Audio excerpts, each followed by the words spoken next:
سلام بچه، امیدوارم حالتون خوب باشه. تو این ویدیو قرار دیس ترکایی رو بهتون معرفی کنیم که از لفظ رقیب برای دیس خود اون رپر استفاده کردن. آیدی تلگرام و اینستاگرام این کنار میاد، لینکش هم تو دیسکریپشن هست. شماره 7 دیس ترک قابیل از پیشرو. این دیس ترک در جواب دیس ترک هابیل منتشر شد و زمان انتشار سر صدای زیادی به پا کرد. پیشرو توی این اثر پانچای خوبی به ام جی زد و خیلی خوب از کورس ترک دروغ تعطیل استفاده کرد و باهاش دیس خوبی رو به سهراب ام جی داد.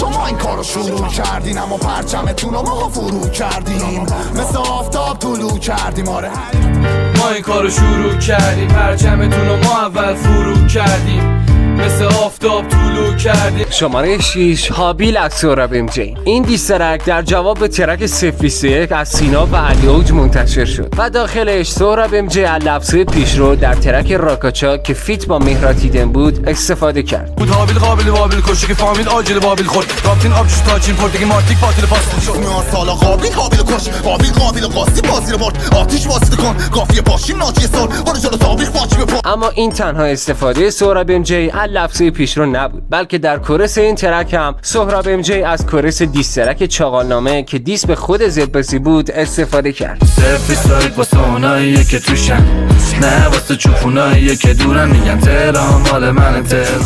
سفی سایت واسه اوناییه که توشن، اینا انگم واسه اون چوناییه که دورن، میگن تهران مال من تهران. شماره 5 تروی از گاتپوری. باخ میدی جلو من به تو روی هیچ وستی، هر کاری کنیم بازم نوچه هیچ کس. این دیس ترک بعد از سکوت 6 ماهه گاتپوری که به دیس ترک باطل شاپور جوابی نداده بود منتشر شد، که البته جوابی به باطل شاپور هم نبود و یک دیس ترک مستقیم به خود فدایی بود. بعضی از لفظایی که گاتپوری استفاده کرده بود مربوط به ترک فاتحه از فدایی بود که دیس حسین بود و برخیاشون هم از دیس ترک بلیت بود. نجات آدم فروش نداره تو قبیله جا، مثلا خیر فات آدم فروش نداره تو قبیله جا. تو رو حامل خوبه تو میخوام در اومده اشکات بیرم تن از 80 کسی میخوره پیش دوستی. من خوبه تو میخوام چرا میاد دفرت به چشمت صادق بیا. آسو پاسو ناس پاس تیم جا کشو جمع گاتپوری کرده، آسو پاسو ناس پاس تیم جا کشو جمع شدن جشن بفروش. اشتاق بازیش نشو اشکان بیاد بزنه دیگه، چرا تو رو میفرسته بازی چه نشو حسین.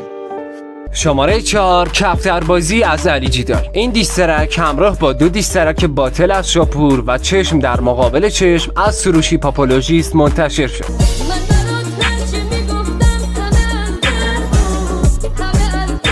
سیبیلاتو گرفتم هنو بدون اکسیداناتو همتونو. این دیس ترک در جواب به تیکه‌ای بود که قبلا گاتپوری به جیدال انداخته بود. داخل این دیس ترک در قسمت کورس از کورس دیس ترک تتتپتتت که دیس به سروشی پاپولوژیست بود استفاده شد و زمان انتشار توجه مخاطبا رو به خودش جذب کرده بود و این خلاقیت علی جیدال باعث شد که احترام مخاطب رو جلب کنه. آلبومش بگاهی شده، لچه سپاهی شده، دیس بدن فشاری شده، الان فشاری شده، خوده بگاهی شده، موزیکی گنده گوزی. این ایده برداری جیدال رو مقایسه کنید با ایده برداری ایسین از همون ترک تتتپتتت که فلوی پوری در اون ترک رو برداشته بود و ازش برای خایمالی سروشی پاپولوژیست استفاده کرده بود. این دوتا رو با هم مقایسه کنید، قضاوت با خود شما.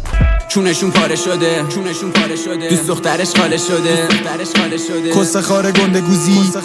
شماره 3 باجپولی از سروشی پاپولوژیست. سروشی پاپولوژیست در این ترک از ترک قدیمی گاتپوری به نام بعد رفتنش استفاده کرده و حتی بیت این موزیک رو هم سامپل کرده بود و در پارت اول دیس ترک باجپولی استفاده کرده بودن. توی این ترک سروشی پاپولوژیست با استفاده از لیریکس ترک بعد رفتنش چند تا پانچ خوب هم زده بود. تنها کسی که نافتو میبینه دافته که اونم کردنش بعد رفتنش، الان خودت کاراتو میکنی یا بعد رفتنش همه کردنش، در اومد لباس از تنش، الان کبوده هر ورش عباستنش، بگیر برو تا. شماره 2 خشم شب از گاتپوری. این ترک دومین دیس ترک گاتپوری به شاپور بود که انصافا دیس ترک خوبی هم بود. گاتپوری در کورس این ترک از کورس واسلاشی اشکان فدایی استفاده کرده بود.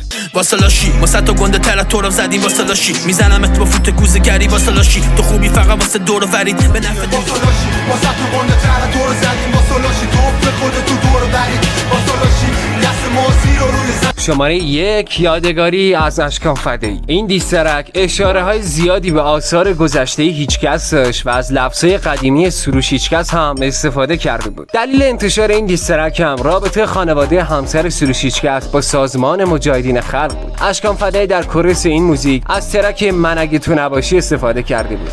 تو اگه ما نباشیم میشی نوچه مریم، تو اگه ما نباشیم من اگه تو نباشی دیگه چی جوری واسه گنده ها بکنم قاطی، اگه تو نباشی دلم. در ادامه هم لفظی از ترک ترورشون کن رو توی این موزیک جا داده بود. تیک تت تت تت میافتیم مثل کندی ترورشون کن، ترورشون کن. یه جا دیگه از لفظ من هنوز همونم همون که سروش هیچکس در ترک اون مثل داداشم بود که دیس به پیش رو بود استفاده کرد. مامانا هنو همونه، همون قدرت طلب آویزونه که یه جا ساپون. من هنو همونم، همون عوضونایی شدن که نموندم. ممنونم که ویدیو رو تا آخر نگاه کردید. تا ویدیو بعدی خداحافظ شما. عروسک جون فدات شم، تو هم قلبت شکسته. جالبه بدونید حسین و فدایی جفتشون در بیفی که داشتن از ترکای همدیگه استفاده کردن که یه جورایی خواستن همو مسخره کنن. این حرکت رو پوری و هیپاپولوژیست هم زده بودن و ترکای دیسلاف همدیگه رو استفاده کرده بودن که بادپولی رو معرفی کردیم و دیسترکی که پوری از دیسلاف سروش هیپاپولوژیست استفاده کرده بود آن تایتل 2 نام داشت.